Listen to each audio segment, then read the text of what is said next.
So we've been having a Christmas serial over the last few weeks, and this is the last in the series that we're doing on Christmas. And if you'd like to listen to the previous ones, then if you look at the red cards in front of you, they will tell you how to get hold of those previous ones if you want to do that. If you want to be on our mailing list, that's the blue card. But one of the things that we've done during this series is we've followed the lectionary, which is the set of readings that the church always has throughout Christmas. And I thought it would be interesting just to see what the church is reading throughout Christmas and then to comment on that. And this is the last of these series. And today's one is one of the most famous Christmas readings. It's always read at carol services and Christmas Day and things like that. And traditionally, it's the description of the Christian reality by John. And this is that. In the beginning was the Word, and the Word was with God, and the Word was God. He was in the beginning with God. All things came into being through him, and without him not one thing came into being. What has come into being in him was life, and the life was the light of all people. The light shines in the darkness, but the darkness did not overtake it. There was a man sent from God whose name was John, and he came to witness, to testify to the light, so that all might believe through him. He himself was not the light, but he came to testify to the light. The true light, which enlightens everyone, was coming into the world. He was in the world, and the world came into being through him. Yet the world did not know him. He came to what was his own, and his own people did not accept him. But to all who received him, who believed in his name, he gave the power to become children of God. People who were born not of blood, or of the will of the flesh, or of the will of man, but of God. And the Word became flesh and lived amongst us. And we have seen his glory, and the glory as of the Father's only Son, full of grace and truth. One of the most famous passages in the Bible, and tradition is given to the priest to read because everyone thinks no one else will understand it. So the priest should understand it. So let's give it to the priest to read. And it is about the nature of reality. It describes the Christian aspect of the nature of reality. And, the question really is, what does it mean? And looking at a modern interpretation of the nature of reality, and one that I think directly reflects on that. I've been reading this book by Ian McGilchrist called The Matter with Things. And just to show you what the book is, that is the book. And you'll be pleased to hear, those who come regularly, I've finished reading the book now, so you will not be continually plagued by it. But it's completely worth looking at, if those of you that want it. I think someone described it as the most important book written so far this century. And it really is worth looking at. So I'm going to leave it here. So if anyone wants to have a look at it, please feel free to do that. But in the last bit of it, he describes his perspective of the nature of reality. And I think it directly links to this passage that we've heard. And this is what Ian McGilchrist says. He says, the world, I suggest, is far different from the way that it's been generally understood. It is a world in which relationships are ontologically primary, foundational, and things a secondary emergent property of relationships. Ontological means the study of being and existence. So he's saying it is a world in which relationships are ontologically, in terms of working out who we are, relationships are primary and foundational, and things are secondary emergent properties out of relationships. It is one, and I think this is so crucial, it is one where matter is an aspect of consciousness, not consciousness and emanation from matter. Such a huge thing. It is one where matter is an aspect of consciousness, not consciousness and emanation of matter. It is one in which there is a natural process of individuation, the aim of which, far from disrupting wholeness, is to enrich it.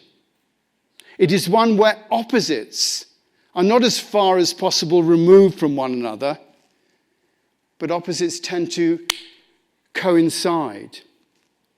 Change and motion are the universal norm, without disrupting stability and duration. It is one where nothing is wholly determined, though there are constraints, and nothing is wholly random, though chance plays an important creative role. Indeed, the whole cosmos, he says, is creative. It drives towards the realization of an infinite potential. The cosmos is creative. It drives towards the realization of infinite potential. It is one to which we are profoundly connected, out of which we arise and to which we again revert. Nature being our specific home in that cosmos from which we've come and to which in time we will return. It is more, I think this is great, it is more a dance life than an equation. And at the core is something we call the divine, which is itself forever coming into being along with the world that it forms, and by which in turn it too is formed. And I think that's just such an amazing description of reality. You know, the world is about relationships, fundamentally, and that they're more foundational, and things are secondary, emergent. Things emerge from relationships, where consciousness, matter is an aspect of consciousness, not consciousness emanating from matter.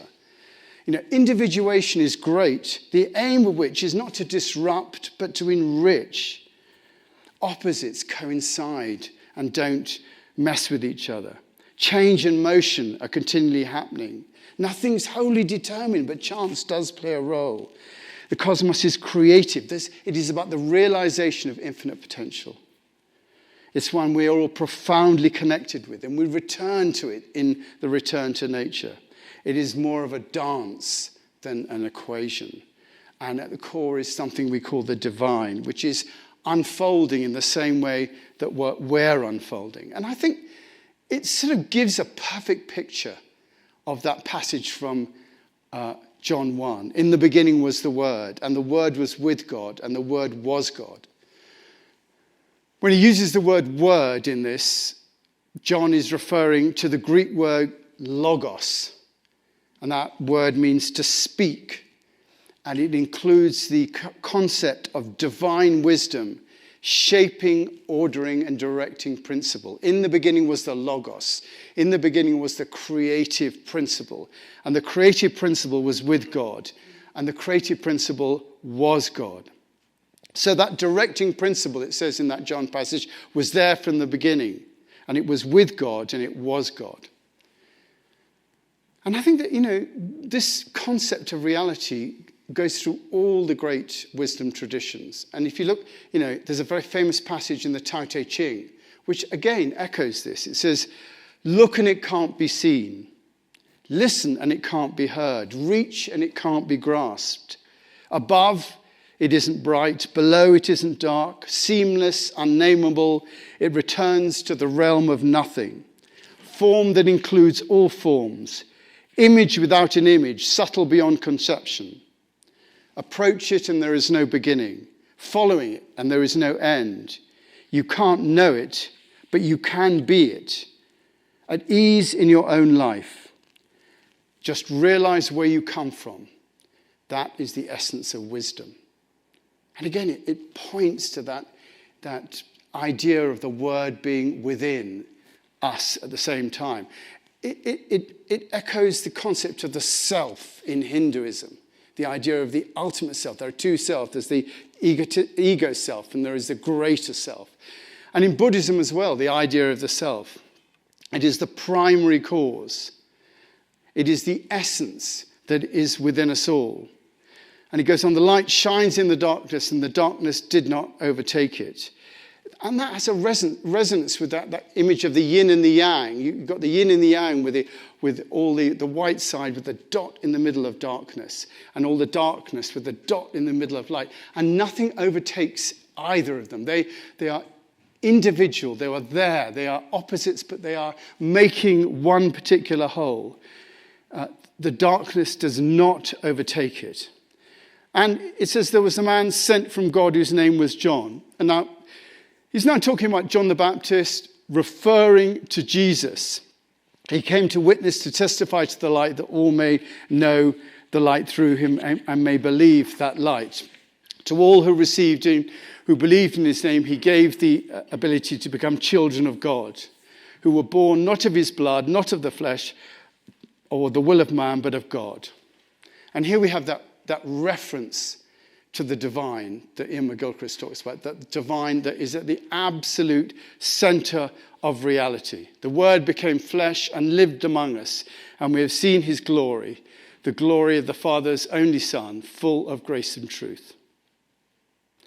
So he's talking there about Jesus coming into the world. He's talking there about the light coming into the world. And that is, of course, what we talk about at Christmas, is the light coming into the world. And the idea, of that light coming into the world is, all the way through these different wisdom traditions. But there's different conceptualizations. This was different because in the Old Testament, the idea in the Old Testament was that we're here and God's out there. That was the way of thinking right the way through until this sort of period of time.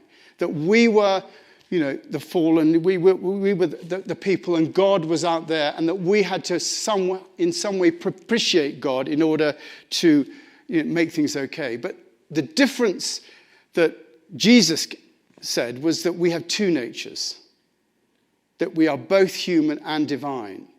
And when it talks about Jesus in this passage, in the beginning was the Word, and the light and the darkness, it's not only speaking about Jesus, it's speaking about ourselves and the two natures that we have. We have that nature that is both human and both divine. And if you look at all these icons that are up there, I've got my own icon up there, you'll see if you look carefully that Jesus has got his two fingers up here. Now, this is not some Woodstock signal like that, or Churchillian signal, victory at all costs. No, when Jesus has his fingers up like that, he's saying, I have two natures, human and divine. That's what that symbol means. And he's speaking for all of us. He is the light of the world, and he speaks for all of us. And really, the whole message of Christianity is that we all have those two natures within us. And this idea has really only been around for about 3,000 years. This idea that the divine is within us. It's what is referred to as the first axial age, the time from which this new wisdom came to realize that we all included that divine within us. And you can see it through Buddha, through Jesus, Muhammad, Lao Tzu, and others. The realization that there was a unified core of existence, and that we're all a part of that unified core of existence. And it makes a shift from the localized traditions to the universal transcendent thought. And it lays the foundations for modern ethics and spirituality, the idea of that God within us. And it's where we recognize that light shining through us, that we're not separate from God. That is the moment where that began, realizing that we're not separate from God. And this passage describes that. To all who received him, who became his name, he gave the power to become children of God, who were born not of blood, flesh, but of God.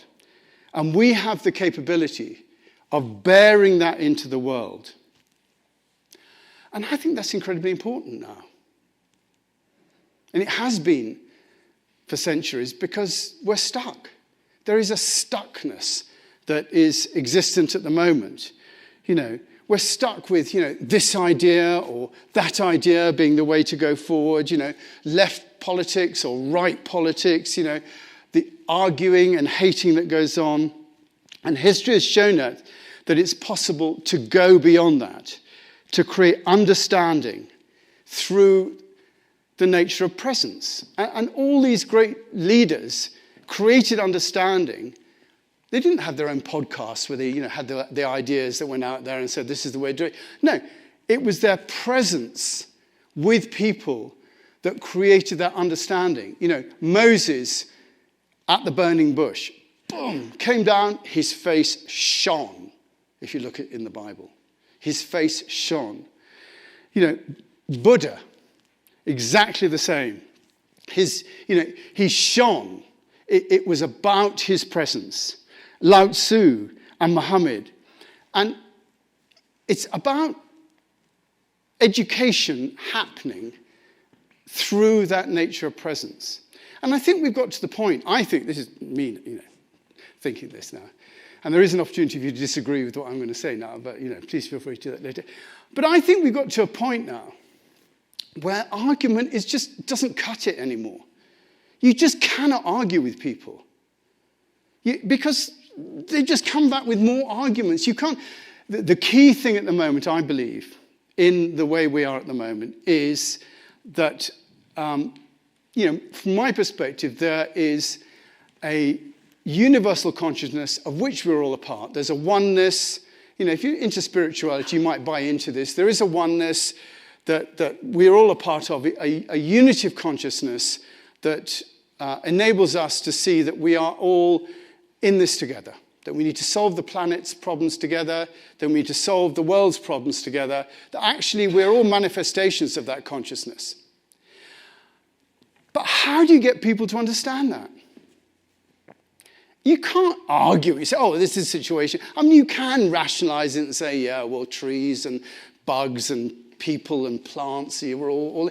But actually, there is a fundamental experience of that does transform one's perspective. And people have had that experience. Paul on the road to Damascus, you've heard of people who have an experience of that, and it transforms them when they have that experience. It's not something that you can argue people into. And yet that is the only thing that's going to change anything around here right now. We're not going to be able to argue this to people because they'll just argue back and say, no, peace through strength. They'll always argue that perspective. But somehow we have to create a situation whereby there is a presence where people just come into that presence and understand and know what the score is. And they leave that presence having had a transforming experience. I think that's what we should be looking for.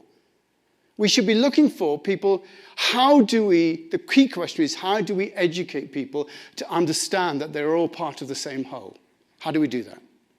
How do we have them experience it and therefore change the mindset to one of cooperation rather than opposition? That is the big question. How do we do that? I don't think you can argue people into it. I don't think any sermons, it's not about, it's too late. People always come up with something else. So there has to be something beyond that. There has to be an experience of presence that transforms people's experience of their own reality.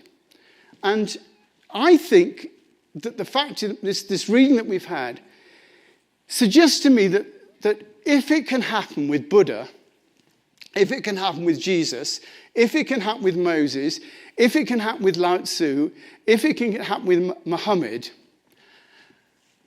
then it's possible with anybody. It just shows that humanity has the ability to manifest at that deep level where transformation can occur through presence, because we've seen examples in history, and I know they're separated by hundreds of years, and we haven't heard anybody who's had it recently and all that sort of business. But the fact that it has happened just shows that it can happen. And these are only the people that we've heard about. These people, Buddha, Moses, all that sort of, they're only the people we've heard about. They had social media accounts. They had people who were willing to go out and communicate for them, start religions and all that sort of stuff. But there were people living in little homes who had the same experience, but didn't get the exposure. And I'm suggesting that it's possible that people do have that experience. And it's about education, understanding of the heart, not the ideas, but a presence. There's a great Buddha story. So the Buddha traveled around the place, being marvelous. And he turns up at a village. And there's the Buddha being marvelous. It's at the edge of the village. He's in a tent and stuff like that. And this couple are about to get married. And so the dad says, look, I'll tell you what's really good. Go down to this holy man, the Buddha, and get a blessing from the Buddha, because it'll do good for your marriage. So the bride says, well, I'll do that if you think it's a good idea. So the bride goes down and asks for an audience with the Buddha, and they say, yeah, fine, come in. So the tent door's open. She walks in, she sees the Buddha, she falls to the ground, and she immediately becomes a disciple of the Buddha's and says, I'm not going home to get married. I know the reality of life. Marriage is not it. I'm here because, the Buddha is it. So, of course, the parents are furious, and so they send the husband, say, go and get your wife. She's off with this cult leader, and she won't come back. So, of course, the husband goes absolutely furious, charges back, opens the things, then sees the Buddha, boom, falls to the ground, realizes that marriage isn't it, and decides to become a disciple as well. And of course, the parents are all absolutely furious. So there's a local assassin. In those days, there always was a local assassin who would bump off the person that needed to bump off.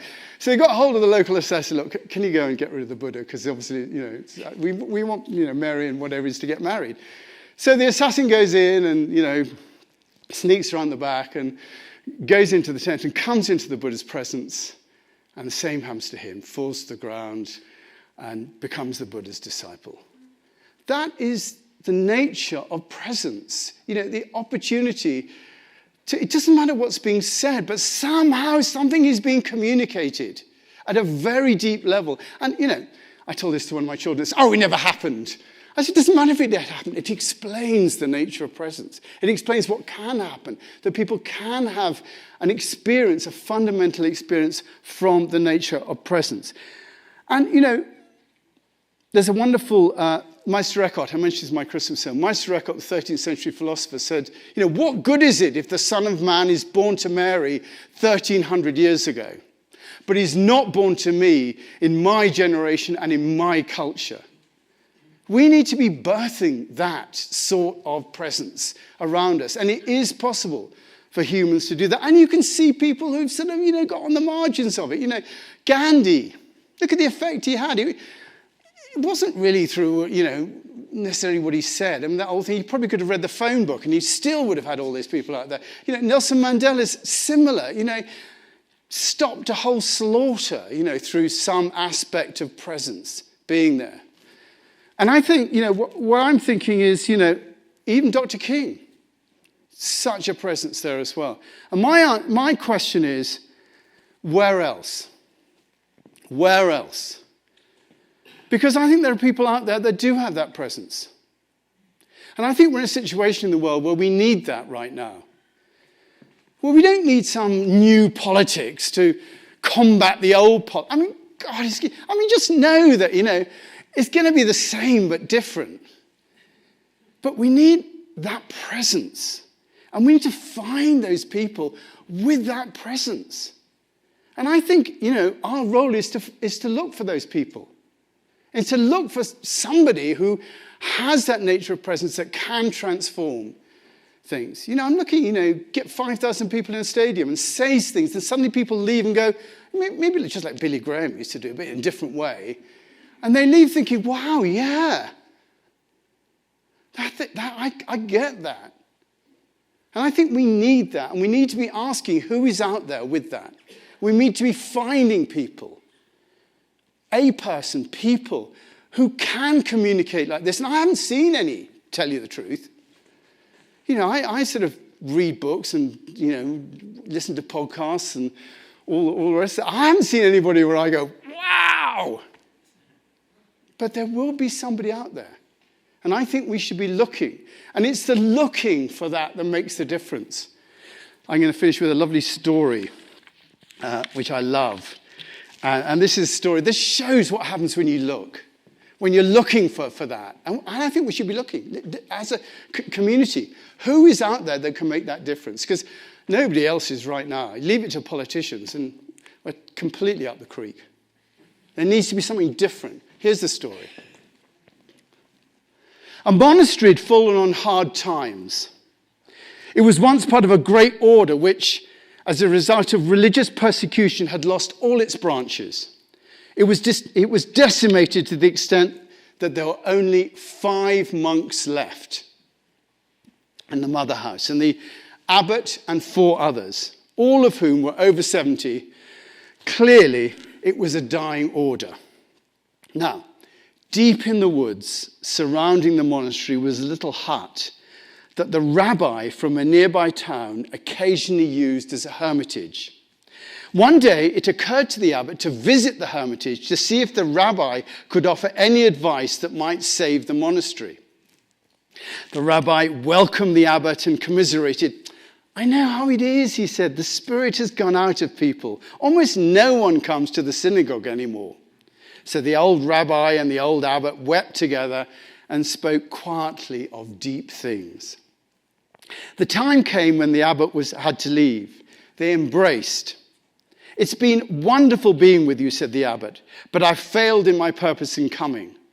Have you no piece of advice that might save the monastery?" "No, I am sorry," the abbot responded. "I have no advice to give.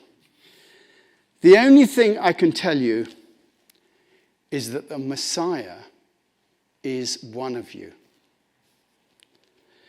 When the monks heard the rabbi's word, they wondered what possible significance they might have.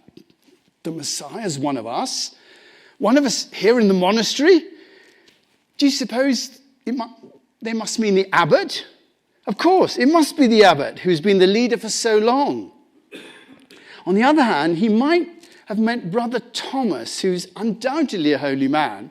Certainly couldn't have meant Brother Elrod. He's so crotchety.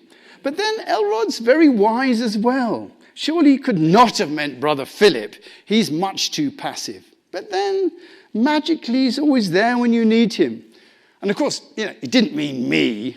Yet, suppose he did. "Oh, Lord, not me. I couldn't mean that much to you, could I, Lord? Could I?"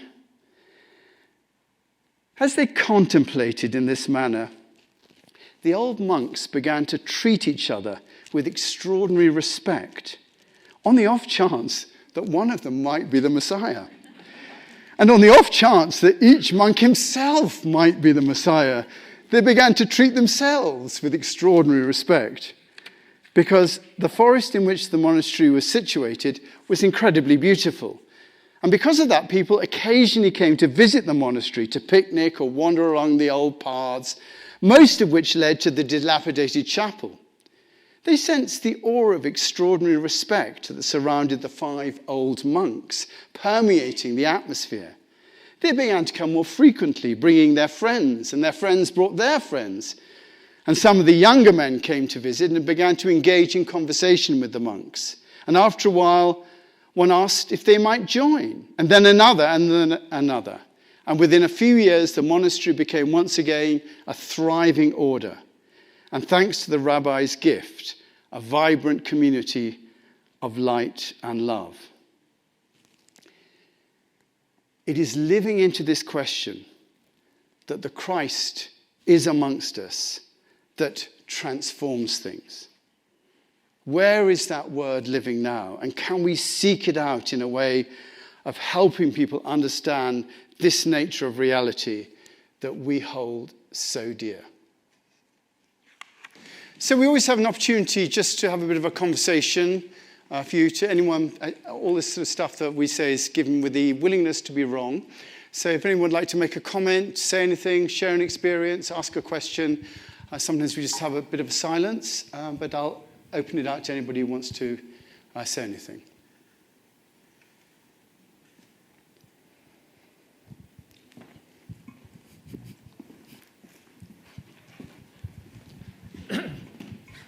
Well, I like your concept of you just can't sort of logically convince people to see the bigger picture. So here's just a sort of a whimsical thought, which is that when Jeff Bezos sent his first few people up into space, one of them was William Shatner, the guy who was Captain Kirk in the Star Trek thing. He came back, he's 91 years old, and he was like in tears. And so the idea is, you get out into space and you see, this spaceship Earth that we're all on, and how thin the atmosphere really is, and it's the overview effect. So why don't we just put the top 6, jerkball leaders on the planet all in one thing and send them up? And something could happen. Don't you think? Ayatollah, Putin, Xi, the Donald. I mean, it'd be great. Start raising money now, if you like. Thank you, Bruce. Anybody else like to say anything? Yes, Holly. Well, I want to thank you both for bringing all of us together. And I always love, Heather, when you start with the meditation and the cultivation of presence, which is then, Nicholas, what you went on to talk about. And I think the question for me is, where in my daily experience do I feel that presence? For me, it's often singing with a group of people that I love, because I'm listening and I'm paying attention and I'm breathing, all those things. So I think that's the question I continue to carry. When do I feel it, and how can I cultivate more of it? So thank you all. Lovely, Holly. Yeah. Fantastic, thank you. Anybody else? Yes, Mark. It's on. This is the first time that I've heard anyone reiterate my own personal theology, I think, in my life to the letter.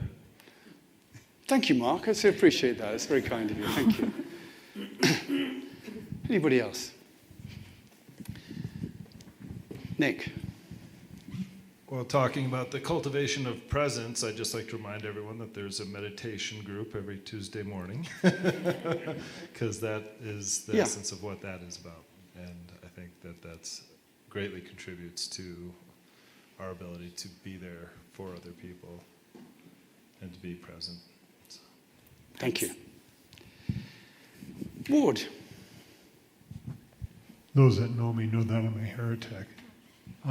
I don't believe that Jesus was the only Son of God. I think we all are. And that we are vessels, are vehicles to carry that spirit within us. And when our bodies die, that spirit returns to the divine. And there's a spark of that in all of us. That's lovely. Thank you.